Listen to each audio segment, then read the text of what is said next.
glad you're able to join us the week before Christmas.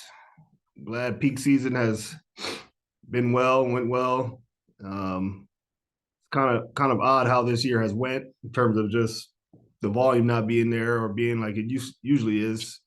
I've been around FedEx for 18 years, and I don't think I've seen peak be this light. But hopefully, going into the next year, things will get a little better. So we'll see. But ultimately, along with you know slowing down in terms of volume and stuff like that, hopefully our accident and injury frequencies are down, and we're not getting into accidents. And we hope the information that you guys receive from these calls, and then the consistent training that you receive, the messaging, and everything that goes into having a safety program, having a safety culture.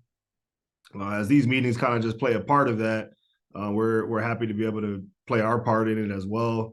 But we hope that everything that you get information wise, understand that if you apply it, it will be great for you. Understand that a lot of people in this industry, not just FedEx ground contractors or drivers, they don't all get this type of engagement that you guys receive on a daily, weekly, and monthly basis. Your company that you work for, Lugmo Corp, they care a lot about safety.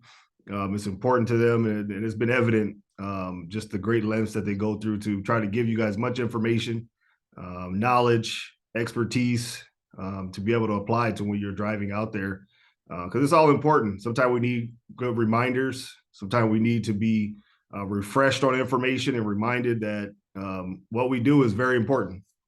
So thank you again for joining, and we'll have a few topics to discuss, and then we'll proceed to the next year. All right, David. Yeah, good morning, everybody. I'm going to start off by reading you some of the move over law that's in place in several states. I know it's in Florida. It's also in California and about 8 other states. But we don't want you to be pulled over because you didn't pay attention to it. So I'm just going to read it to you. The move over law protects law enforcement officers, emergency workers, tow truck drivers, sanitation workers, utility workers, and road and bridge maintenance or construction vehicles displaying warning lights along the highway while performing their jobs. On a multi-lane roadway, you must vacate the lane closest to the stationary law enforcement, emergency vehicle, tow truck, sanitation, or utility vehicle. That's the lane to the right. Signal your attention to change lanes. If you cannot move over safely, you must slow down to a speed of 20 miles per hour below the posted speed limits.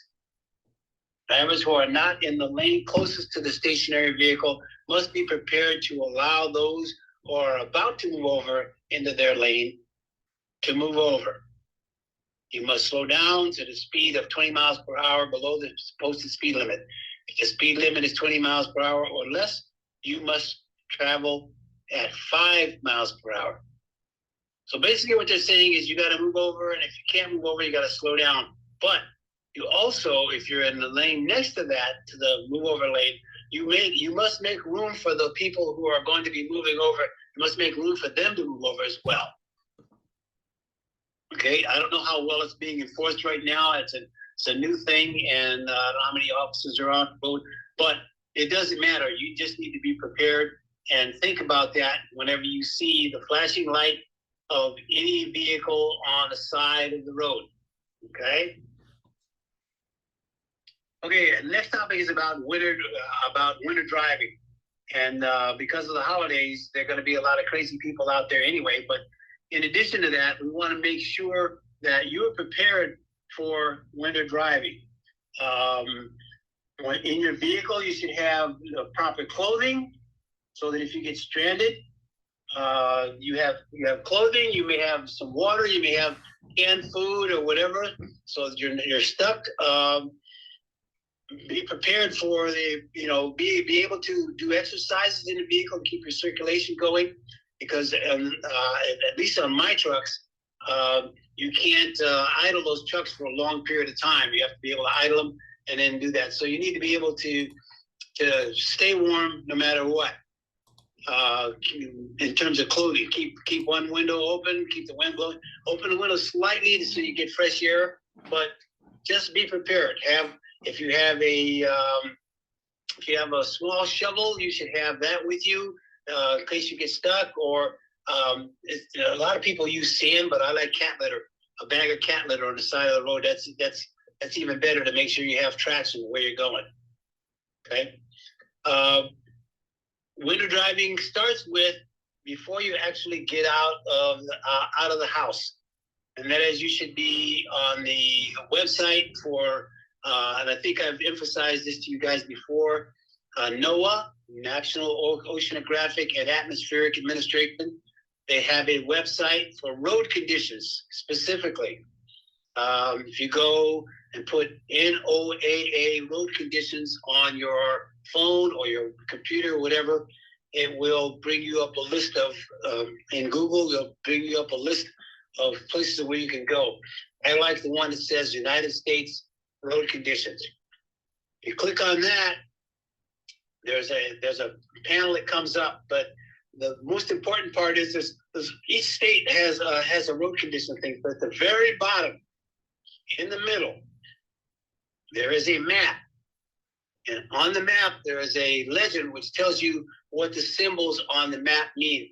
It tells you what the road conditions are going to be today. And if you click the little button at the top, or little spot at the top, it will tell you what it's going to be tomorrow. And another one that will tell you what it's going to be the third day. I emphasize you should have that so that you know what the conditions are going to be. So that's your first preparation. The second thing is before you leave the house is to make sure you've had enough rest and enough sleep. That's a very serious condition. I mean, to be sleepy or tired while you're on the road, when you have to be at least a little more aware of what's going on, you need to be relaxed. Dress appropriately according to that. Make sure your vehicle is winterized. You do a good pre-trip inspection before you go out, but also you should have done a good post-trip inspection before that. And anything that's wrong with your vehicle should have been corrected. You should plan your route, how you're going to go, but also plan an alternative route in case you get stuck. I had a vehicle last week that was stuck in traffic because of rain, serious rain. And I was able to give them an alternative, a way to get around it. It saved them several hours because there was flooding and all that was going on. So I was able to tell them, so you should be able to think about plan your primary route and an alternative route before you leave. You should inspect your vehicle, make sure the windows are clean, the windshield wipers are clean, the mirrors are clean. All your reflective tapes, everything, all your hazmat, or you don't have hazmat, but all your equipment that identifies that you are a vehicle, especially at night, because road salt and in some of the cases they use sand and other things can get on those and dull it. So you keep all your mirrors and your windows clean them regularly. Make sure your fuel tank is full, and I don't know if you let your fuel tank get down to be like 3/4 before you fuel again. And in winter, you should probably fuel it sooner than that, just in case you get stuck and you have to use your engine to stay warm. Just to make sure you have a little more, always have fuel in that tank. And you should have fluids that will keep the tank the fuel from gelling. Have that ready, okay? You should be able to bleed I don't know what your trucks have, but you have your air tanks need to be bled so that the water that collects in the air tanks doesn't freeze on you. And if you have an automatic, dispenser of the fluid, the water that's in your air tanks, you should be able to bleed those as well, so that those don't freeze and you don't have good brakes. So you have a snowscaper, a shovel, small shovel. You may want to carry, and I don't know if Lugmo does that, you may want to carry an extra fuel filter and some, like I said, some abrasive material like cat litter, a bag of cat litter. The other thing that I have found in my years of experience, and it sounds weird, but if you get to a place where there's black ice, and you're on a ramp or something that's very slippery, you should have a quart bottle of bleach. That's chlorine bleach. And you can say, what do you do with that? Well, what you do is you pour that on your tires. And what that does is it changes the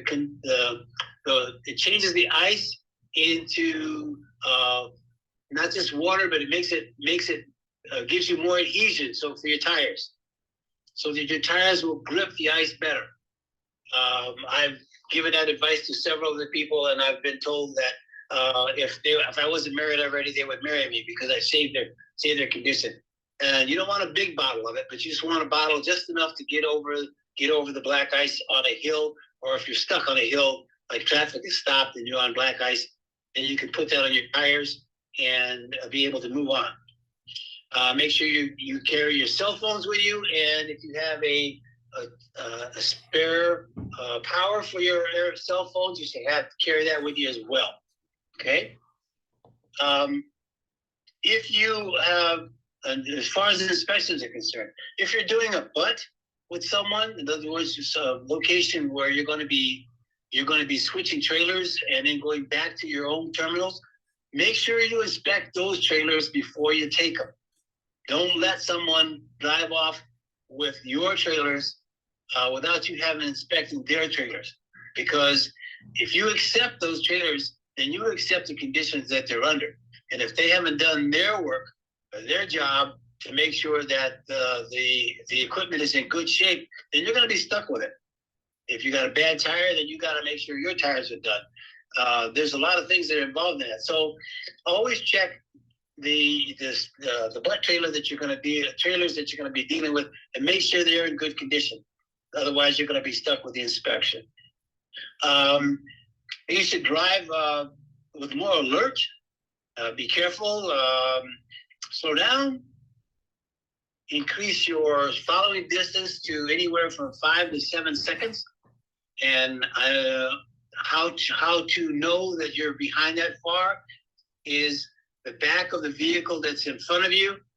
When it passes a pole or a bridge abutment or a sign of some kind, as soon as it passes it, you start counting. 1, 2, 3, 4, 5, 6, 7. At that 7, the front of your truck should be at that spot. If you're there sooner than that, then you're following too close, especially in bad weather. Okay, so make sure you do that. Be aware that your ABS, when you're braking, make sure that you don't slam on your. I mean, you have ABS, but in slippery weather, your ABS is not as functioning as well as it should. So you can't count on that traction. You need to that's one of the reasons for keeping your following distance on. Don't drive with your cruise control on. You have to be able to control your vehicle. Cruise control in bad weather is not a good thing. In fact, I don't like my drivers to drive with cruise control, especially at night, because again, your reaction time means that you have to is lessened. The time it takes you to stop at night, when your vision is not as clear as it is during the daytime, means your cruise control is taking over the vehicle. You need to be in charge of it. Let's see, here we go. David, for the fuel, let me disrupt you for a second. For the fuel, yes, we always invite, most of our runs are local, but however, we always invite our drivers to fuel every day after they're done with their shift. In that way, because most of our runs are at night, they can have a good light so they can fuel, and then after they can do a good post trip. That's one thing. And then for the fuel filter that you mentioned, the over-the-road truck should have one in below the bed compartment. And the local ones, most likely what we do, it's like they let us know, and when they arrive back from the run, we just change it right away. We don't make them wait. So those are the two things that we always invite them to have fuel and have their tank ready. And then, yes, they have extra filter. Okay. Yeah, one of the other things that happens in bad weather is, especially drivers who have a lot of experience, they become what I call overconfident and think that they've experienced all the things that can happen and that they can handle them. Give yourself some extra space. Give yourself some extra time. Give yourself, don't overestimate what your vehicle can do or what you can do. Okay, give yourself that space. Of course, you're going to drive defensively. That's the big thing. But make sure you give the snow plows and other equipment plenty of room, particularly when you're with black ice. But I'm going to talk about that in a second. One of the things, again, that indicates that you are on black ice is when the RPMs of your truck go up out of really fast. Let's say you drive at 1205 RPMs, and all of a sudden it jumps up to 20. That's a strong indication that you are on black ice, because you've lost traction and your engine is now there's no tension on it at all. And the first thing you should do is, I'm waiting for you to think for the answer. The first thing you do is to put the truck in neutral. Do not brake. Okay? Do not brake. Put the truck in neutral and steer out of it. The reason you don't want to put the brakes on is because you got brakes on both sides. No brakes grab with the same strength. So if you have your one axle grabs faster than the other, that means you're going to spin. You're going to turn sideways. Okay, that you're gonna maybe even jackknife, but you're gonna turn sideways. So if your wheels are free to spin or to turn on their own by putting it in neutral, the engine is not pushing them, then you'll be able to steer out of it. Just take your foot off the fuel.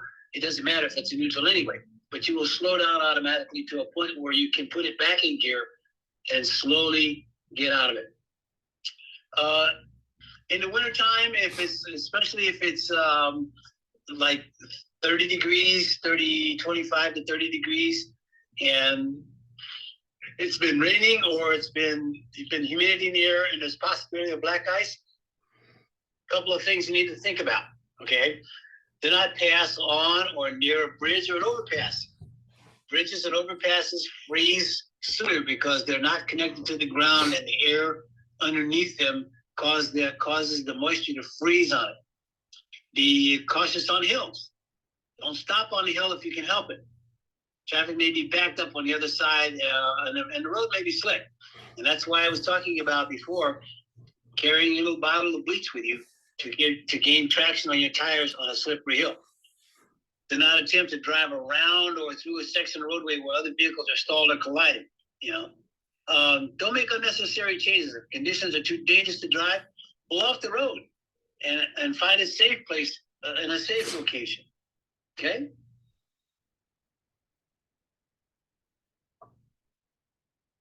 Okay. Any other questions?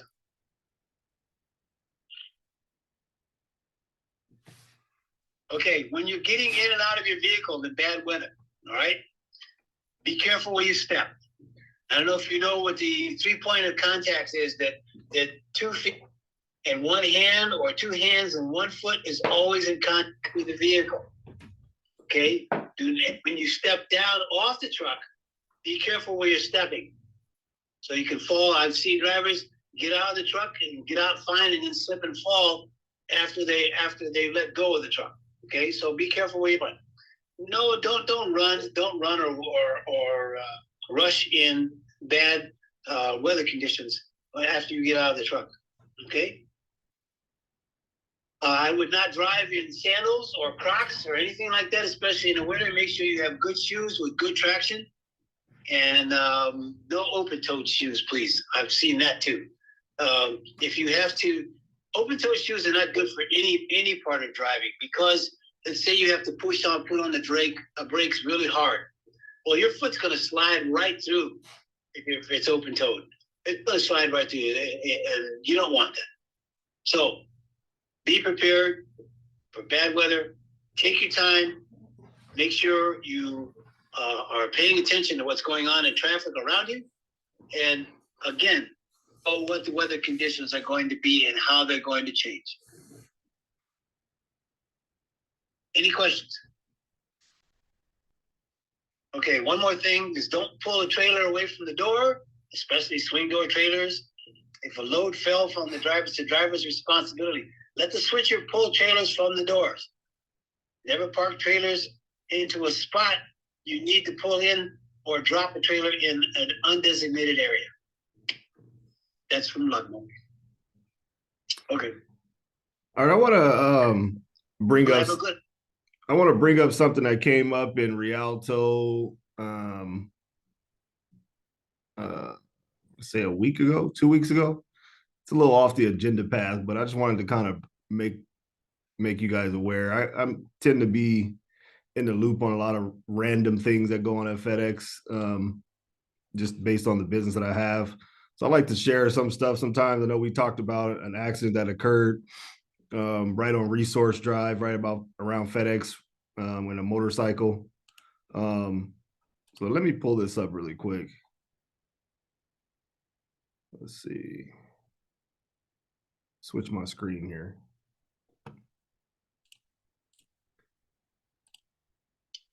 There was an accident that occurred, I want to say a week and a half ago. And essentially, and I'll kind of paraphrase it, the driver was close to the terminal, about, let's call it a mile and a half, maybe. You guys that come to Rialto every week, it's as soon as you exit the Rialto Riverside Avenue, exit on the 10 freeway, and you make that left going down Riverside Avenue towards Slover. And the driver allegedly was, based on the Vetter camera information, what I was told is the driver was going, it's a downhill bridge. You're going over the overpass of the freeway. So it goes downhill and you pass another street called Slover. But the driver was kind of daydreaming. Because that night, obviously, if you see this picture here, he was daydreaming essentially. And he ran this red light at the cross streets of Riverside Avenue and Slover. And also there's another vehicle 2, that once he saw his light turn green, I believe he made a right-hand turn onto Riverside Avenue, and the FedEx driver ended up making contact with this vehicle. And if you see, that ended up leading to the FedEx truck hitting a tanker that was going on the opposite side of the street. And then you have this large fuel spill all over the place. So this makes it even worse. And then you have this situation where this little black car just pretty much got smashed in half. The paramedics came out to this scene. They had to amputate this driver of vehicle 2. They had to amputate both legs right there on the scene because they couldn't even get him to the hospital in time. And some of the reports that I've heard is, one, the driver was just not paying attention. He ran the red light. I don't want to say he was in a rush or not, but since it was later at night, maybe he just, since there wasn't a lot of traffic on the street, which there usually is, a lot of truck traffic, a lot of vehicles, there's a lot of warehouses in this area. Or maybe he just took it for granted and decided to run that red light and take that chance. And wasn't fully paying attention and collided with vehicle 2, and then also hit, the tanker vehicle 3 on the opposite side of the street.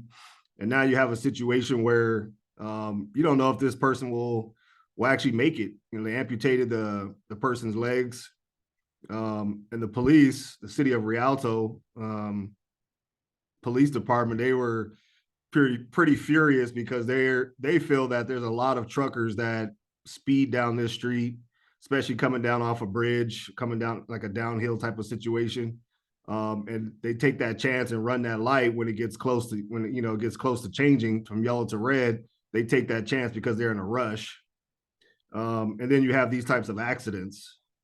The other thing that comes to my mind is the unknown from this driver.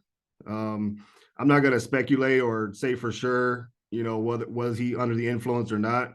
But at the same time, understand how his life is going to change. So they impounded the tractor, they impounded the trailer. The trailer was fully loaded, coming from a customer location. So these both items get impounded for investigation until they can determine if this person of vehicle 2 is going to survive. Because if this particular driver of vehicle 2 passes away, this situation turns into something even more serious than it is now.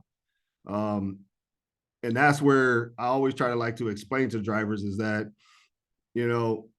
because you're in the public eye, because you drive in the public, you operate in the public, when these things start to happen and these steps start to get skipped and accidents occur, your life could change drastically in a heartbeat. I'm sure this driver does this same route every day, probably, or every week, goes down this street hundreds of times, thousands of times throughout the years, maybe even took that chance and ran that light several times or many times. But that particular time, he ended up getting into an accident. And now we have a situation where he could be charged criminally for this, especially if it comes back that he was under the influence. So now you got a DUI or DWI situation. The person passed away, there's going to be criminal charges or civil charges. What your family's going to have to deal with, getting an attorney, because this family's going to sue FedEx. They're going to sue the contractor. They're probably going to sue the drivers or his family as well. And now you have this situation where the next few years of your life is going to be turned upside down for one bad mistake or for not paying attention.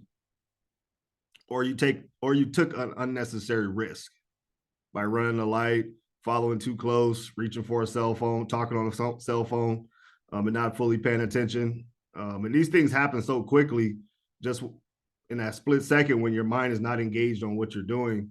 And these types of things happen. So be very, very careful. I know it's the holiday season and people are out there taking chances as well, especially at night. There's a lot of drunk drivers out there, especially between that, 11:30 and 2 o'clock in the morning, 3 o'clock in the morning. But another thing,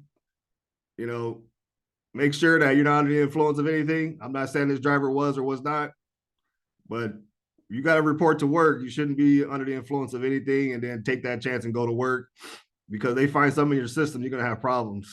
That would just makes a situation like this even worse.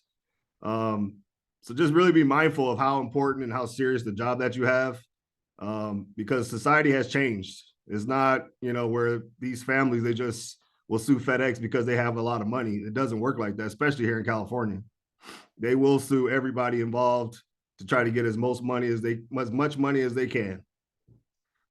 So this happened about a week and a half, 2 weeks ago, maybe. And it's a very solemn thought, it's a very solemn situation when I first heard about it. And you always just worry about the people involved and hoping that, no one passes away and people can recover from these types of situations. And you just hope and pray that, people can be spared from some things that are very challenging. But I wanted to share this with you guys. Just be careful out there. Sometimes, you get in that situation where you feel like you might be behind, or, you want to rush, you got to hurry up and get there or whatever. But a lot of these accidents occurring close to stations, close to customer locations, because you get very familiar. You're in situations where it gets difficult, to really kind of stay focused, but you got to make some big decisions, especially when it requires you to be focused. It requires you to, be sound, have sound judgment. You can't have things that impair that judgment. You can't, be distracted. A lot of things that we talk about in these monthly meetings, David provides wealth of information and knowledge.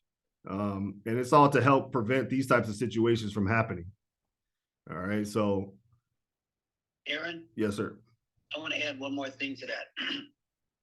Being sleepy or being tired is the equivalent of having 1 or 2 drinks on the road.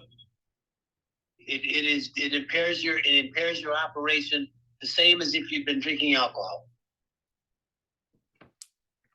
Very true.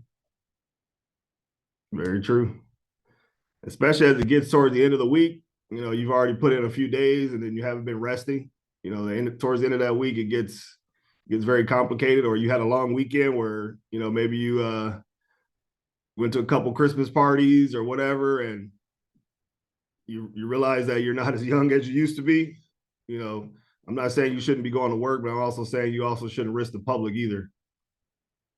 But yeah, so Xenia, I'll turn it back over to you guys to do the updates, but I did want to share this information just because it was pressing on my mind and heart.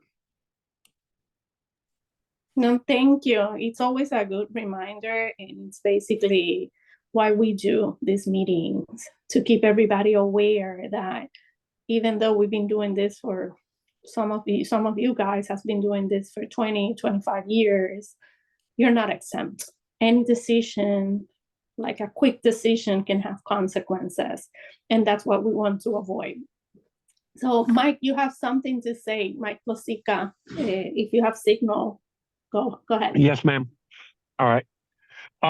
I want to thank Aaron and David. Even though I'm 29 years going on 30 this coming April, I still take to heart every one of these meetings, every one of these trainings. We all make mistakes. Small mistakes can turn into big mistakes, like Aaron showed. To emphasize what David was saying about the bridges, the next 3 days, the next 3 nights, anybody going from Ocala north, be aware we're expecting 34, 35 degree temperatures, which means bridges are going to freeze. Roadways are going to freeze. Whether you're going to the Panhandle, Georgia, South Carolina, be aware. Even sometimes down in the low spots, like coming across the turnpike between Orlando and 75, you get some of those hills. You're going to have frozen fog. Keep your windshield clean. When you do your windshield at the fuel islands, sometimes it's going to freeze. What he said about 3 points when you're climbing out of your truck, and pay attention to your feet. Look down at the surface. It's going to freeze at night. It's going to be very, very cold. There's going to be wind. There's going to be wind chill factors. Keep all that in mind. If you have to, keep your thumb on the cruise control off button and just let off. Let yourself cruise through, get through some of those spots. If you are one of those like myself that does the old school tricks with the bleach, you want to put it on your drives first. You have a small bottle. You don't want to put it on your steers unless you have to. It does affect the rubber slightly. It changes the chemicals a little bit. It adds a little bit of salt to the surface. So just be careful what you're doing. Don't get it all over you and then climb up in the truck and start burning, that kind of thing. Pay attention to what you're doing there, okay? Be safe out there. Keep in mind, all of these trainings, not all of the contractors, not all of the FedEx employees get the same training we do, and we get it twice over. Very grateful for it, keeping us all safe, keeping us all reminders to be safe out there so that we can all have a good, happy holiday. Thank you, Zinnia. Thank you, Mike. For Orlando, they are saying that even though they are talking to the jockeys or switchers to don't throw the bolts and the seals from the trailers all over the yard, they say to pay attention to it. In the event that you get one of those in the tires, they have a process that we didn't know about it. So it is that you take a picture of the bolt, you collect the bolt or the seal that it's in the tire, and then give it to us with the picture so we can notify them, because they are working very hard on that because they know the damage it causes to our tires. But we need the bolt and we need the picture or the seal, okay? And the fuel island, they are working very hard trying to maintain it, but they are saying there's a lot of spill in that fuel island. They say they had a spill kit in the fuel island. I don't know where it is. And they didn't mention, they said it's over there. Let me know if you see it. Let me know if you don't see it so I can inquire about it. They said if there's a spill to please use it and notify the office. They said if you arrive, there is fuel all around and no one took care of it, let them know. So we can problem solve and clean it. Also, they are talking about the cargo depth. This weekend is Christmas. Next weekend, it is like, we're going to celebrate the new year. Be careful where you stop. Try to make the less stop possible, okay? And park in like areas. Secure the extra key. Do not leave the tractor open, please. Changing lanes in the blind spot, especially in front of the passenger side, it's what is happening more and more in this area. You know, everybody for holidays wants to come to Disney, wants to come to Florida. So there's a lot of traffic. Expect a lot of traffic this weekend and next weekend and the following one, because everybody wants to enjoy the Sunshine State. Therefore, they're saying to be careful when you're entering in the highway with your speed. Be careful when you're changing lanes, and be careful when you're waiting on a light. Those cars that try to cut you through the passenger side in your blind spot, do not move your tractor without monitoring that area as well, okay? Because it's happening a lot. We say happy birthday to everybody who's born in December. We talk about the vote and seal. I put there the process. Remember to write your name in the paper with the miles and more if you share tractors while we're fixing your tractor. Everybody should be fueling and putting DEF in FedEx. Everybody. It will save you from issues at the pumps. It will save you from this craziness, like entering and exiting the interstate or the highways. It will save you from people being rude in the truck stops. So there's a lot of advantages to putting fuel in FedEx facilities. Please do so every night. And if there's an issue, try it again in the morning. Make plans to do that, because it's going to help us. And David already says a bunch of other advantages of having your tank fuel. Okay, and winter celebration. Thank you so much for the people who share with us during our dinner. We really appreciate you. And today is the Ocala people dinner, so I expect you to see you over there. Thank you again for all you do. Enjoy your holidays. Have a happy Christmas or happy winter break, and happy New Year. Thank you, Aaron and David, for all you do. Thank you, everyone. We appreciate you. I know there was somebody in the chat that wanted to make a comment. I wanted to make sure I got to you before. No, that was me, Aaron. Thank you very much.